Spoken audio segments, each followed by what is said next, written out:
चलिए, आज का हमारा जो टॉपिक है वो है धातु परिचय। और संस्कृत व्याकरण में धातु क्या है, इनका क्या रूप होता है, किस तरीके की ये चीजें होती हैं, इनसे क्या बनता है। तो धातु का जब हम परिचय देते हैं तो सबसे पहले जैसी धातु दिमाग में आती है तो हम लोग सोना चांदी तरफ दौड़ जाते हैं, लोहित। लेकिन संस्कृत व्याकरण में भी जो क्रिया बनती है, क्या बनती है? क्रिया। क्रिया का बनना, जो क्रिया का बनना होता है, जिसे हम क्रिया बनाते हैं, वो किससे बनती है? धातु से। तो यहां से एक प्रश्न बनता है और वो प्रश्न होता है क्रिया का मूल रूप क्या होता है या क्या कहलाता है। क्रिया के मूल रूप को हम क्या कहते हैं? तो भैया क्रिया के मूल रूप को हम धातु कहते हैं। क्रिया के मूल रूप को क्या कहते हैं? धातु। जैसे शब्द है पट, क्या है? धातु। हस धातु, लिख धातु, दम, दम माने होता है जाना, धातु। आप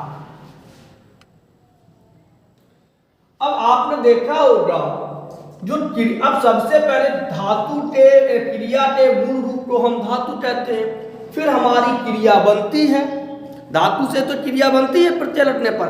अब हम सबसे पहले जो बात करेंगे वो क्रिया के अनुसार बात करेंगे कि क्रिया के अनुसार धातुएं कितने प्रकार की होती हैं। सही है? तो यदि हम बात करें कि क्रिया के अनुसार धातु कैसे होते हैं, अब देख लेते हैं। जो क्रिया का मूल रूप होता है वो धातु होता है। क्रिया बन रही, जैसे हम लिख दें पट से बन जाएगा आपका पठती, हस से बन जाएगा आपका हसती, लिख से बन जाएगा आपका लिखती, गम से बन जाएगा आपका गच्छति इत्यादि। तो ये जो है ये हमारी क्रियाएं हैं और ऊपर जो लिखी हैं ये हमारी धातु है।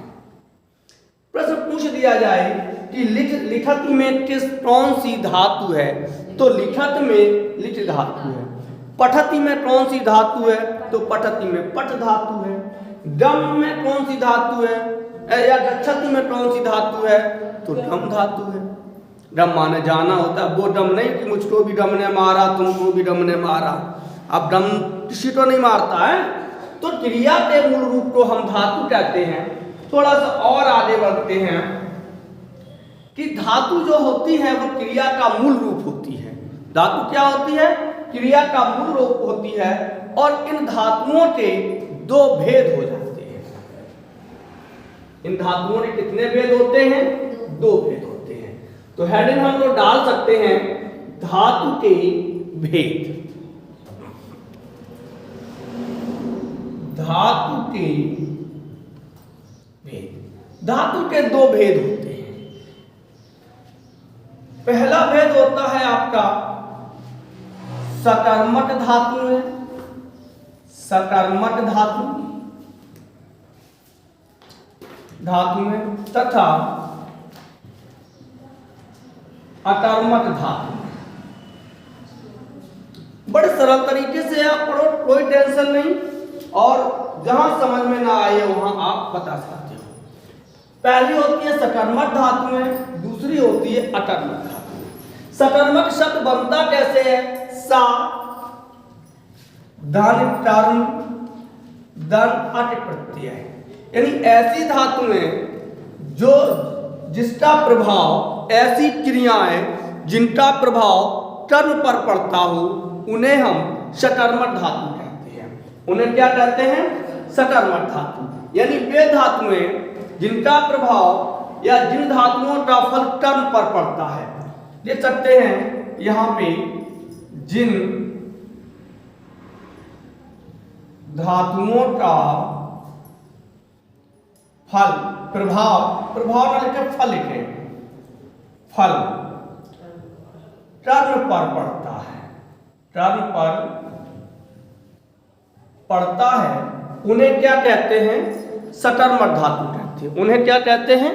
सकर्मक धातु कहते हैं। यानी जिन धातुओं का, जैसे रामः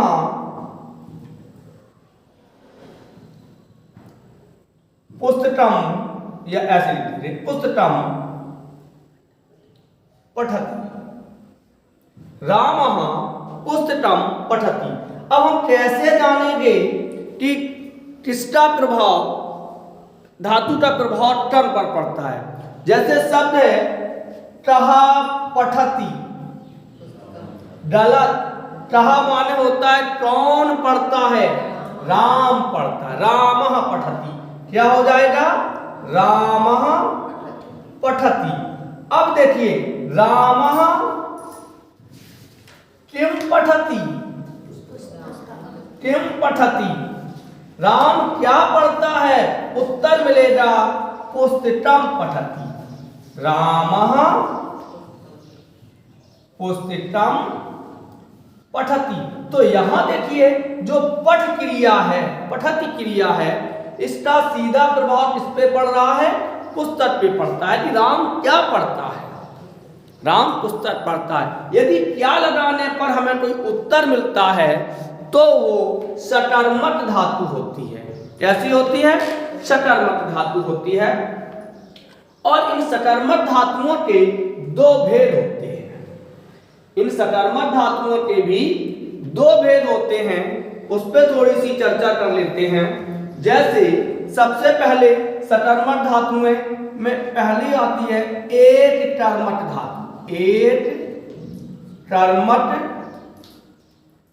धातु, मतलब जिन धातुओं में, जिन धातु यानी क्रियाओं के साथ, जिन क्रियाओं के साथ एक कर्म आता है, एक कर्म हो, जिन धातुओं के साथ या क्रियाओं के साथ केवल एक कर्म हो, उसे हम एक कर्मक धातु कहते हैं। जैसे रामः भोजनम करो, भोजनम खादति, रामः भोजनम खादति, राम भोजन खाता है, राम क्या खाता है? भोजन खाता है। राधा पुस्तकम पठति, राधा पुस्तक पढ़ती है। तो इनके साथ कौन सा भोजन क्या है? भोजन क्या है? कर्म है। भोजन क्या है? कर्म है। जैसे राधा पुस्तकम पठति, राधा किम पठति? पुस्तकम पठति। यानी कि यहाँ कितने कर्म हैं? एक ही कर्म है। तो पहली होती है एक कर्मक धातु, जिन धातुओं के साथ, जिन क्रियाओं के साथ एक कर्म हो, उसे हम एक कर्मक धातु कहते हैं। यहाँ क्या होता है? यहाँ इन ऐसे वाक्यों में क्रिया के साथ केवल एक कर्म आता है। कितने कर्म आते हैं? केवल एक कर्म आता है। दूसरा और आगे बढ़ते हैं, फिर आता है अकर्म, आपका द्विकर्मक धातु। इसको मेटे दे रहे हैं हम। दूसरा भेद है सकर्मक का द्विकर्मक धातु।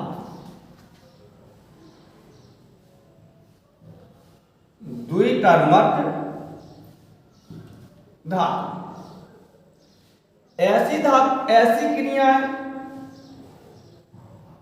ऐसी क्रियाएं कोष्टक में धातु जिनके साथ,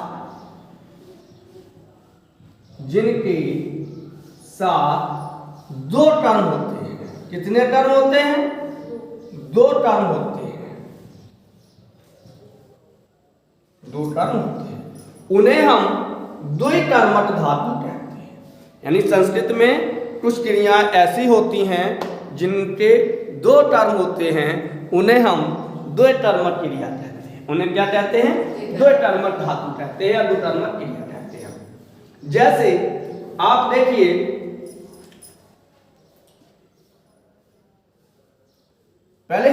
चलो संस्कृत में दे रहे,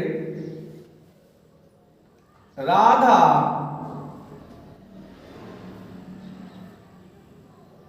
वृक्षम फलम चिनोति, या हाँ, राधा वृक्षम फलम चिनोति, राधा वृक्ष से फल तोड़ती है या चुनती है। हाँ, वही तो हम बता रहे हैं कि ऐसी क्रियाएं को केवल 16 धातु में है। जब हम वहां पढ़ेंगे तब उसको पढ़ेंगे, यहां तो केवल धातु को समझना है कि राधा वृक्षम फलम चिनोति। इस वाक्य में एक तो वृक्ष टर्म हो गया, दूसरा फल टर्म हो गया। किससे तोड़ता है? फल से तोड़ता है, वृक्ष से तोड़ता है। क्या तोड़ती है? फल तोड़ती है। जैसे दूसरा देख लेते हैं, राधा तंडुलान ओदनम पचती, राधा चावल से भात पकाती है। राधा चावल से भात पकाती है। तो यहां पे पहला बात कौन है? तंडुलान। तंडुलान चावल एक टर्म हो गया, ओदनम भात 2 टर्म हो गए। जैसे मोहन गाय से दूध दुहता है, हाँ? मोहना गाम दुग्धम दुहती, क्योंकि दुह भी धातु। कुछ ऐसी धातु में, और इनकी संख्या बहुत ज्यादा नहीं है, गिनी चुनी संख्या है कि कुछ धातु में कुछ क्रियाएं ऐसी होती हैं जिनके जहां वो लगेगी वहां अधिकतर द्विकर्मक धातु होती है। उन क्रियाओं में द्विकर्मक धातु होती है। चलो आगे बढ़ते हैं। अब आते हैं अकर्मक धातु। तो आपने देखा कि सकर्मक धातु का मतलब क्या होता है कि जिन क्रियाओं का फल, जिन क्रियाओं पर सीधा कर्ता का फल पड़ता है उसे हम द्विकर्मक धातु उसे सकर्मक धातु कहते हैं। एक बार फिर इसको हम समझ लेते हैं। जैसे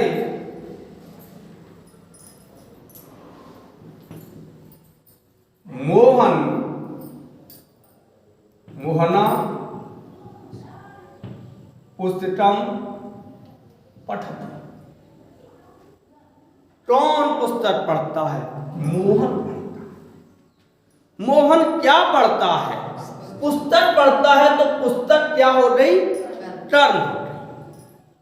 पठ धातु, इन पठति धातु का फल किसको मिला? पुस्तक को मिला।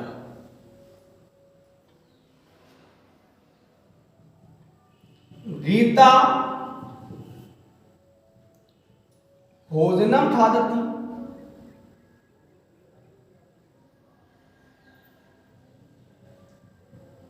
गीता क्या खाती है? भोजन खाती है। गीता क्या खाती है? भोजन खाती है। बाल कहा पुस्तकम पठन्ति, बहुत से बालक पुस्तक पढ़ते हैं। तो क्या पढ़ेंगे? बहुत से बालक पुस्तक पढ़ेंगे। तो ऐसे वाक्यों को हम क्या कहेंगे? सकर्मक, जिनका सीधा फल कर्म को मिलता है, जिन क्रियाओं का फल कर्म को मिलता है उसे हम सकर्मक धातु कहते हैं। अब थोड़े से और आगे बढ़ते हैं। अकर्मक धातु।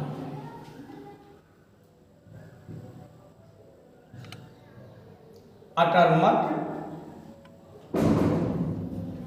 धातु यानी कि क्रिया। क्योंकि हम क्रिया इसलिए लिख देते हैं कि क्रिया को लिखना बहुत जरूरी होता है। धातु का मूल रूप होता है और हमें क्रिया ही बनानी होती। तो ऐसी धातुएं या ऐसी क्रियाएं जिनका फल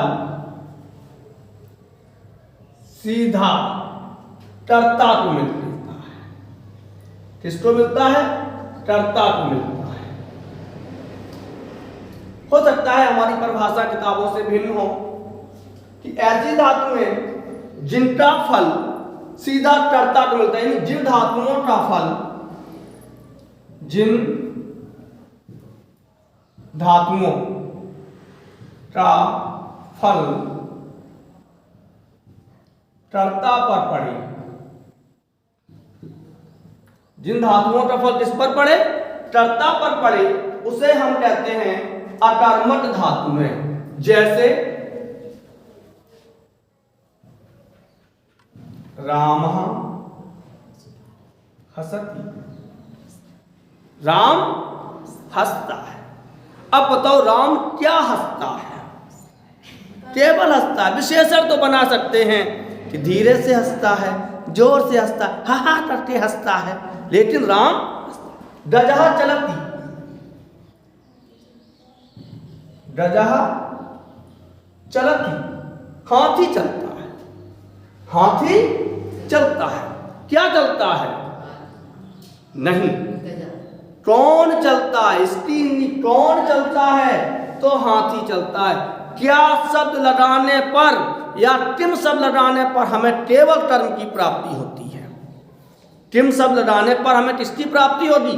केवल कर्म की प्राप्ति होगी। और क्या शब्द लगाने पर हमें कर्ता की प्राप्ति होती है? जैसे गजहा चलती, कहा चलती, तो उत्तर आएगा गजहा चलती। क्या आएगा? गजहा चलती। अब देखते थे कुछ अकर्मक धातुएं होती हैं और जिनमें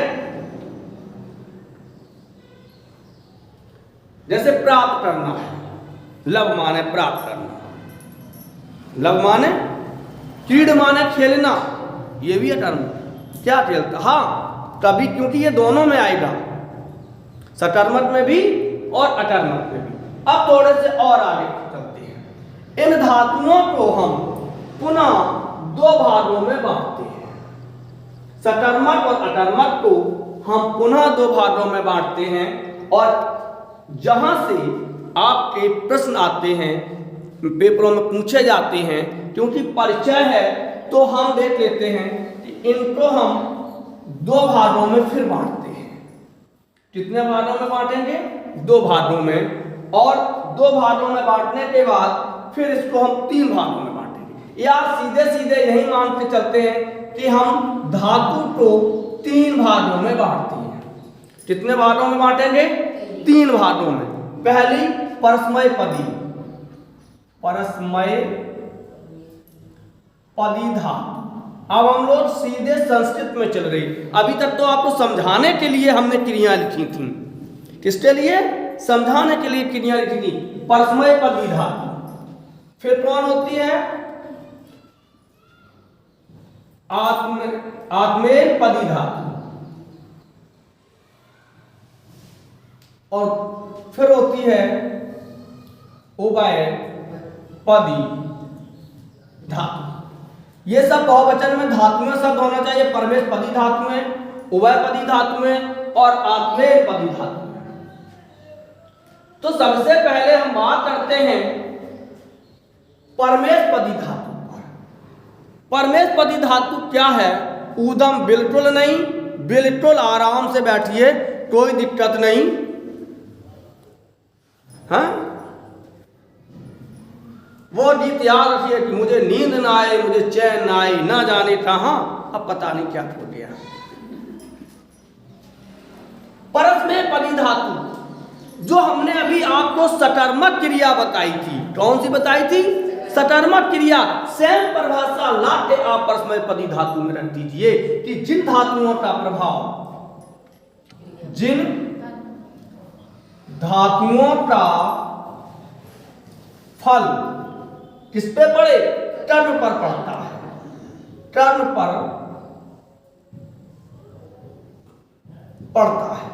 जिन धातुओं का फल कर्म पे पड़ता है उसे हम, धातु दो प्रकार की दी जाती है। हाँ, धातु दो प्रकार की। कुछ धातुएं ऐसी, हमने ये लिखा हुआ है पदी धातु, इसीलिए लिखा है कि जो सकर्मक में भी आती हैं, यानी अकर्मक में भी आती है, परमेशपदी में आती हैं और आत्मेयपदी में भी आती है। उभयपदी ना देखें। उभयपदी लिखना पड़ेगा, उभयपदी धातु है। जैसे क्रीड माने खेलता, वह खेलता है सहा क्रीडति, वह गेंद खेलता है सहा तंडुलम क्रीडति। तो सबसे पहले जिन धातुओं का फल जो है वो टर्ता पर पड़ता है उसे हम परस्मैपदी धातु कहते हैं। उसे क्या कहते हैं? परस्मैपदी धातु कहते हैं। जैसे हम लिख सकते हैं क्रीड, क्रीड माने होता है खेलना, क्रीड माने क्या होता है? खेलना। हम लिख सकते हैं पठ, पठ माने होता है पढ़ना, ये धातु है क्रीड, पठ। हम लिख सकते हैं ड्रम, ड्रम, ड्रम माने होता है जाना। हम लिख सकते हैं पृच्छ, पृच्छ माने होता है पूछना। तो ऐसी धातुएं जिनका फल कर्ता पर पड़ता है। मोहन गेंद खेलता है, मोहन गेंद खेलता है। देखिए लिखो संस्कृत में, मोहना तंडुलम क्रीडति।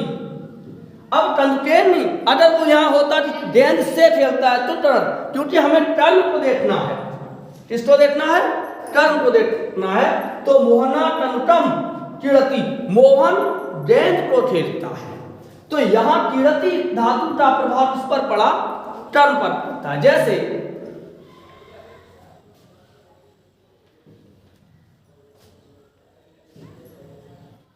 रामः पत्रम लिखति, राम पत्र लिखता है। पठति, पत्र पढ़ता है।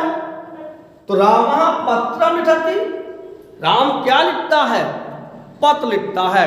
तो लिख धातु से बना जो क्रिया बनी है वो सकर्मक है। कैसी है? सकर्मक है, मतलब परमेशपदी धातु है। समझ में आ रहा है? जहां समझ में ना आए वहां आप हमें बता सकते हैं। अब परमेशपदी धातुओं की संख्या कितनी है, यहां से भी एक प्रश्न बनता है। परमेशपदी धातुओं की संख्या कितनी है? मतलब संख्या को नहीं कह सकते हम, इसके प्रत्यय किन प्रत्ययों से बनती है, ये कल की चर्चा होगी। लेकिन कोशिश करेंगे हम आपको आज समझाने की कि जो परमेशपदी धातुएं होती हैं इनमें 9 प्रत्यय लगते हैं। कितने 9 प्रत्यय लगते हैं? 9 प्रत्यय लगते हैं, जो किसी न किसी पुरुष और वचन के अनुसार चलते हैं। वो कहीं ना कहीं रहते हैं, वो कहीं ना कहीं रहते हैं। पहले हम धातु का पूरा परिचय दे दें। जैसे हम कह दें कि लिखति शब्द है, क्योंकि धातु हमेशा कर्ता के अनुसार चलती है। किसके अनुसार चलती है? कर्ता के अनुसार। और कर्ता किसके अनुसार चलता है? समय के अनुसार चलता है। अगर हम इस लिखति का परिचय पूछें कि लिखति कहाँ है, तो हम कहेंगे कि सबसे पहले लिखति किससे मिली?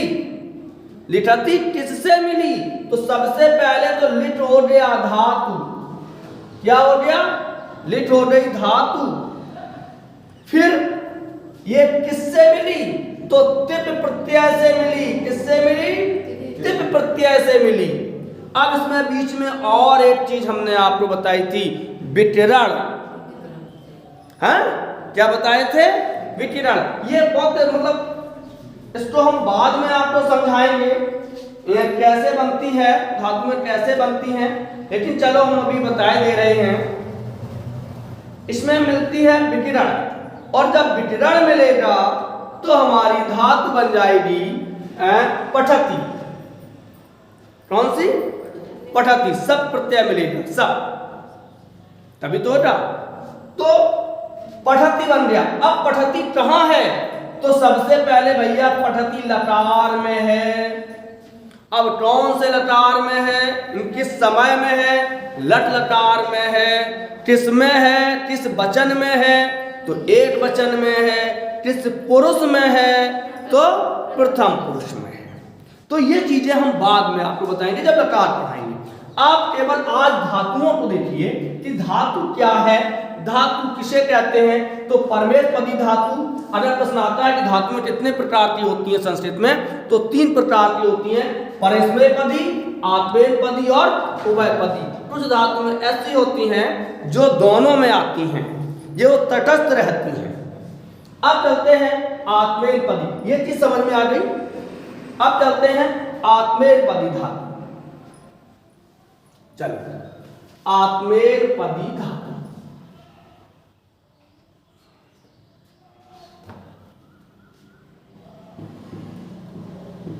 आत्मेयपदी धातु। आत्मेयपदी धातु को हम कह सकते हैं अकर्मक, अकर्मक क्रिया। हाँ, ये कैसी है? क्योंकि आत्मेयपदी का जो फल होता है, यानी जिन धातुओं का हम लिख सकते हैं, जिन धातुओं का फल कर्ता पर पड़ता है, जिन धातुओं का फल कर्ता पर पड़ता है, उसे हम आत्मेयपदी कहते हैं। क्या कहते हैं? आत्मेयपदी कहते हैं। ये अकर्मक होती हैं, यानी संस्कृत में ये ऐसी होती हैं कि इनका जो फल है, जैसे लव, लव, लव माने होता है प्राप्त करना। नी, नी माने होता है ले जाना। नी माने क्या होता है? ले जाना। तो ऐसी धातु में कैसे हैं? आत्मेयपदी, मतलब वे धातुएं जिनका प्रभाव सीधा सीधा कर्ता पर पड़ता है, उन्हें हम आत्मेयपदी कहते हैं। जैसे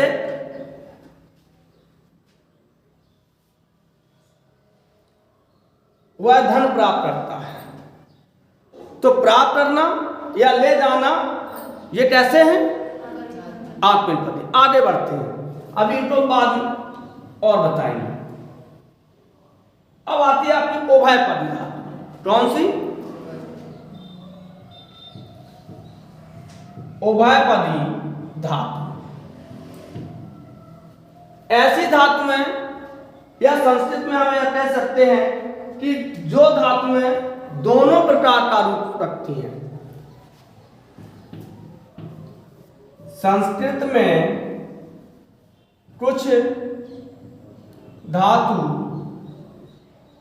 आत्मेयपदी व परस्मैपदी दोनों का रूप बना लेती हैं।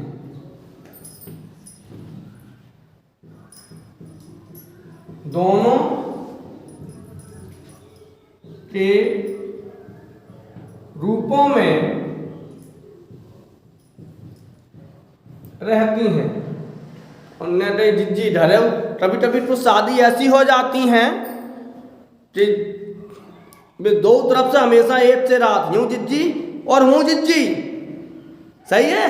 तो यही है कि संस्कृत में कुछ धातुएं ऐसी धातुएं जो परमेशपदी और आत्मेयपदी, आत्मेयपदी और परमेशपदी दोनों रूपों में रहती हैं, उन्हें हम क्या कहते हैं? क्या कहते हैं? उभयपदी कहते हैं। बिल्कुल सही, उभयपदी। जैसे अभी आपने लिखा क्रय, क्रय माने होता है खरीदना। क्रय परमेशपदी में भी है और आत्मेयपदी में। अभी आपने लिखा था नी, नी माने ले जाना, परमेशपदी में भी है और आत्मेयपदी में भी है। जैसे लिख क्रीड, क्रीड माने खेलना, क्रीड, क्रीड माने परमेशपदी में भी है और आत्मेयपदी में भी है। तो ये हमारे धातुओं की। अब हम धातुओं के और दो भाग होते हैं, उन पे थोड़ी सी चर्चा करते हैं। जब धातु परिचय ही पढ़ रहे हैं तो उसको जहां तक बन सके उनको पढ़ लेते हैं। धातु के दो रूप, दो भेद ना कहें, दो भाग कहें। धातु के भाग, दो भाग होते हैं। कितने भाग होते हैं? दो भाग होते हैं। वो दो भाग कौन कौन से हैं? यहां से एक प्रश्न बनता है, यहां से एक प्रश्न बनता है। पहला भाग होता है सेट। कौन सा? सेट। सेट किसे कहते हैं? सेट का मतलब क्या होता है? कोई बता सकता है सेट का मतलब?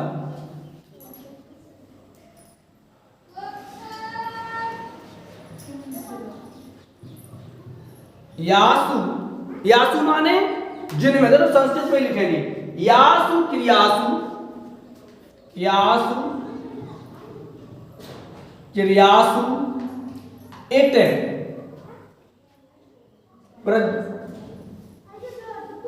जो यते,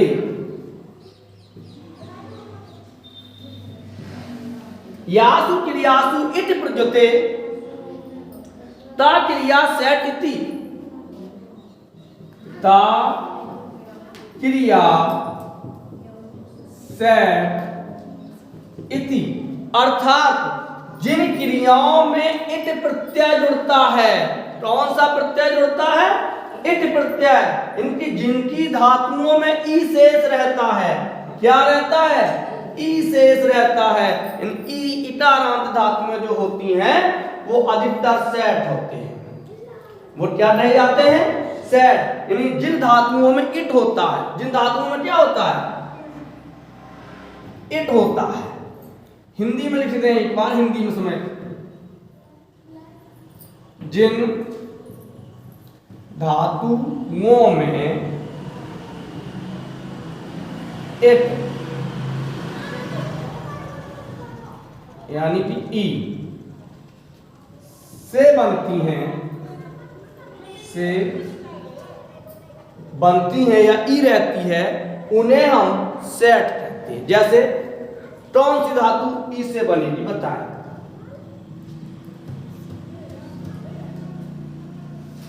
अरे भाई सिंह माने सोना। जैसे सिंह धातु कैसी है? जैसे सिंह, अरे हरे, जैसे शब्द लिखा है पाठ्यस्यति, तो ये किसमें आएगी? पठ धातु किसमें आएगी? पठती किसमें आएगी? सेट में आएगी, सेट में आएगी। अरे पढ़ना, लिखना, जाना, गाना, ये कैसे हैं? सब सेट में है। सब कैसे हैं? सेट धातुओं में है। अब वह सेट अलग है, एक सेट और होते हैं प्रैक्टिस सेट। देखो बढ़िया पता है प्रैक्टिस सेट। अब आप लोग सेटिंग वाली सेट ना समझ लेना। आगे बढ़ते हैं। अनिट दूसरी कौन सी है भैया? अनिट, जिनमें ई प्रत्यय ना हो। सीधा सिद्धांत है, वे धातुएं जो ई से ना बनती हो। यासु क्रियासु इट नेव प्रत्ययता क्रिया, इसी को लिख दीजिए। यासु क्रियासु इट नेव प्रत्ययते ता क्रिया। अर्थात जिन क्रियाओं में, जिन धातुओं में या क्रियाओं में क्या इट ना हो, इट ना हो, उसे क्या कहेंगे हम? अनिट कहेंगे। उसे क्या कहेंगे? अनिट कहेंगे। अनिट जैसे अद, अद माने होता है खाना, अद। भक्ष, भक्ष माने भक्षण करना। बह, बह माने ढोना। ये कैसे हैं? रिच, पच, पच माने, तो ये धातुएं कैसी हैं? अनिट। आगे बढ़ते हैं। तो ये धातु, अब हम लोग चलेंगे कि धातु के जो रूप हैं, धातुओं के कितने रूप हैं। अब ये धातुएं बनती कैसे हैं? इनमें कौन कौन से प्रत्यय लगते हैं इस पे चर्चा हो जाए समय है, आप लोग बताएं, नहीं तो फिर चलिए। तो कल हम लोग धातु से आगे बढ़ेंगे और धातु से आगे जो धातु की कल क्रिया बनाना सीखेंगे। क्या बनाना सीखेंगे? क्रिया बनाना, कैसे कौन कौन से प्रत्यय लग के क्रिया बनती है, इस पे चर्चा होगी। तब तक के लिए जय हिंद, जय भारत।